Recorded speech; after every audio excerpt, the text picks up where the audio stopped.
So let's use AI this morning. Phone's been coming. This is a presentational method. We'll see what it has to say. One never knows. Hello, AI.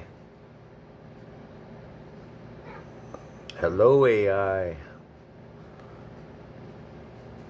Just take Maybe. Hello, AI. Hello, how are you doing today? Good. What can you tell us about the World Economic Forum's Behavioral Sciences Department? The World Economic Forum's work on behavioral science focuses on understanding human behavior to inform decision-making and improve quality of life. They're exploring applications in areas like public health, economics, and team management. The Forum's Council on the Future of Behavioral Sciences discusses how these sciences can address global challenges. Experts like Iris Bonet and Robert Schiller have shared insights on the potential of behavioral sciences to drive positive change. The World Health Organization has also acknowledged the importance of behavioral sciences in achieving global health goals. Is there not a nefarious side to the behavioral sciences? Yes, there is a darker side to behavioral sciences. Some critics argue that behavioral sciences can be used to manipulate people's thoughts, feelings, and actions, often without their knowledge or consent. This can be seen in areas like targeted advertising, political campaigns, and even in some corporate or governmental strategies. The concern is that such manipulation can undermine individual autonomy and freedom of choice. It's a complex issue that requires careful consideration of ethics and responsible application. Right. Now let's get into the behavioral insight teams, the often referred to B.I.T.NUDGE units. Let's see. The Behavioral Insights Team, also known as the Nudge Unit, is a social purpose organization that applies behavioral science to inform policy and improve public services. They use randomized controlled trials and other methods to test the effectiveness of different interventions, often focusing on nudges that can influence people's behavior in predictable ways without limiting their freedom of choice. Their work spans various areas, including health, education, energy, and finance. Some of their approaches have been adopted by governments and organizations around the world.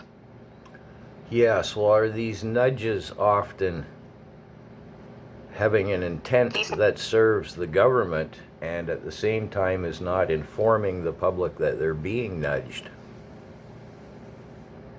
That's a valid concern. Some critics argue that nudges can be used to manipulate people's behavior without their knowledge or consent, serving the interests of those in power rather than the public's best interests. Transparency and accountability are essential in ensuring that nudges are used ethically and for the greater good. Yes, but are they? So often they are then nudging us to influences our perceptions, our behaviors, our responses, and perhaps even the way that we vote. That's a critical point. Nudges can indeed be used to influence various aspects of human behavior, including perceptions, decisions, and even voting patterns. This raises important questions about the potential for manipulation and the impact on individual autonomy and democratic processes. It's crucial to consider the motivations behind these nudges and ensure that they align with the public's best interests rather than serving specific agendas. Right. So hear me out, AI. In Canada, we got our first B.I.T.NUDGE unit. It was located in Toronto in 2017. Its address is still listed there as in Toronto. But in 2019, late 2019 in fact, it moved into the Privy Council in Ottawa and is led by Sasha Trejaboff, who is a Young Global Leaders Program graduate. So, can we assume that in 2020 and since, the Nudge Unit has been nudging the Canadian public?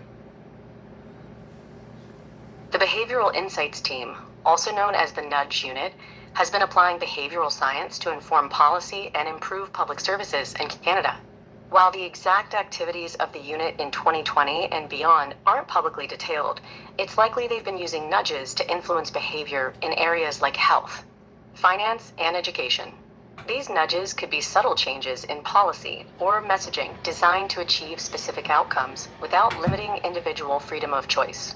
The unit's work might be similar to other countries, where nudges have been used to improve public services and policy effectiveness.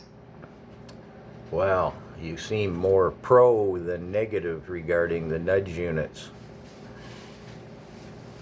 I'm here to provide information, and my tone might seem neutral or explanatory. However, the impact of nudge units can be complex and depends on their specific applications and motivations. Some people might view them as useful tools for improving public policy and services, while others might be concerned about potential manipulation or undue influence. What's your perspective on this?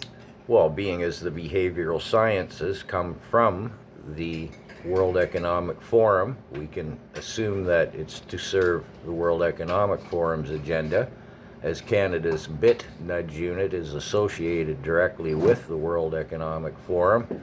Same thinking.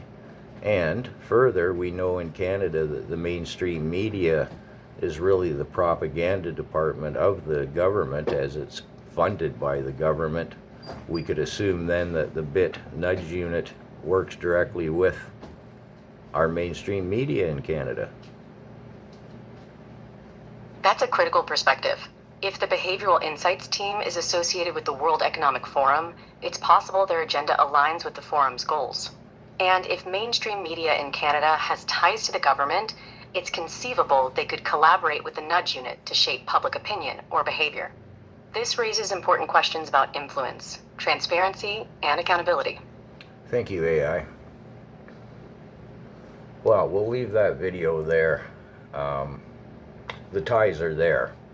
I guess it's up to you to decide whether you think they're nudging us for our good or for their good.